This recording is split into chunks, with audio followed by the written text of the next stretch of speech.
Kalyandurg MLA తీరుపై CM Chandrababu ఆగ్రహం వ్యక్తం చేశారు.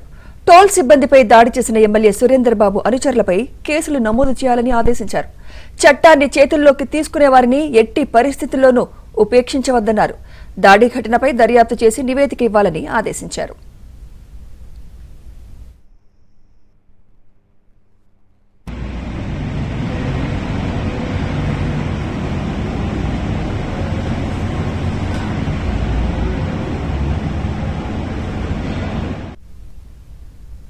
ఇదే అంశంపై మరింత సమాచారం మా ప్రతినిధి మనోహర్ అందిస్తారు. మనోహర్,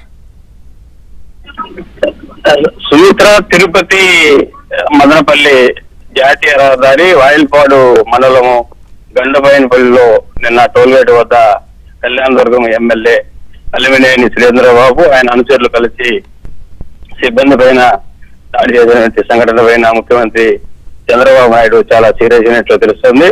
దీనిపైన కేసు నమోదు చేయాలని ఆయన ఆదేశించారు.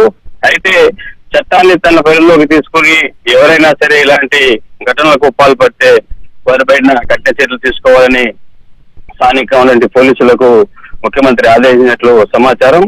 నిన్న చూశాము, ఆయన తిరుమలకు వెళ్లి దర్శనం చేసుకుని తిరుగు ప్రయాణంలో ఆయన అనుచరులు కావచ్చు, అక్కడ ఉన్నటువంటి ఆయన గన్మెన్లు కావచ్చు, అక్కడ టోల్ సిబ్బంది పైన మేనేజర్ రవి పైన, అదేవిధంగా మహిళల్ని కూడా చూడకుండా కొంతమంది పైన విచక్షణారహితంగా దాడి చేసి తీవ్రంగా గాయపరిచిన నేపథ్యంలో దీనిపైన ముఖ్యమంత్రి చాలా సీరియస్ అయ్యి దీంతో ఆయన ఇవాళ స్థానికంగా పోలీసులకు ఆదేశాలు జారీ చేసినట్లు సమాచారం తెలుస్తోంది. సుమిత్ర.